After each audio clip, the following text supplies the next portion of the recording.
What is going on, guys? Dave from Wake Up It's Football, bringing you guys another draft profile.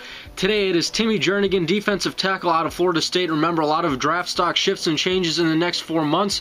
So look down at the date of the video. Remember when this video was made. But let's get right into this one. Again, Timmy Jernigan, defensive tackle out of Florida State, 6'2", 298 pounds, some collegiate stats, 119 total tackles, 8.5 sacks, 1 fumble recovery, and 24.5 tackles for loss.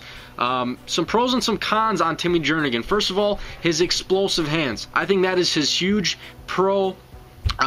You need to find a way to get those big offensive tackles off you. You need to find a way to get them out of your way, and Timmy Jernigan does that with his hands. He's got great swim moves, great rip moves, and he's got the raw power to just kind of get through and shoot through some gaps, which is Timmy Jernigan's game. That is how he plays football. He's gonna toss you aside. He's gonna mess you up with his hands, and then he's gonna attack the quarterback or the running back. Now for cons, I did notice at times he did get pushed around a little bit, especially in his 2012 tape. 2013, not as much. Sometimes he would just kind of slow down on some plays as well. Twists and stunts, I also noticed that when the defense called for twists and stunts, especially for defensive tackles on that D-line, where he would twist with his other D-tackle, it would kind of slow down his game a little bit. He wouldn't necessarily do much on those twists, except for when he rushed when he rushed the passer from the outside.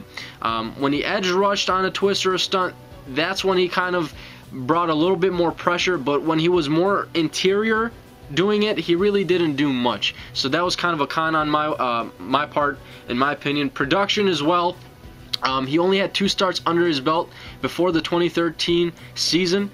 He did produce, a good amount as a backup, but I believe he served as Everett Dawkins' backup his freshman year. I can't remember who. I'm not sure who he served. It might have been Dawkins' backup last year as well, but he just started playing as a starter this season, so his production might not be there all the way. I mean, in his freshman season, played in 13 games, did not start 1 game. He had 30 tackles, 6 for loss, and 2.5 sacks. In 2012, he played in all 13 games, but he only started 2 of those games, where he had 46 tackles and 8 tackles for loss. So, he's just starting to get into his college game, and now he could be, a first or second round draft selection. Now, based off of what you see down below here, I have him as a late first, early second type guy. I know Scouts Inc. has him as a top 10 player right now. I just don't see that happening. I didn't see enough on tape for me to say this guy is going to be the next, best D tackle in the league, or one of the best D tackles. I just didn't see it. Maybe that's just my opinion. But teams of interest, I put Green Bay there just based on the fact that they have 3 of their starting defensive tackles or defensive linemen who will be free agents next season. Chicago might need some D-line help. New England, San Francisco, Washington, at that back end of the beginning of the second round there. So those are some teams you might target a defensive tackle. But let me know what you guys think about Timmy Jernigan.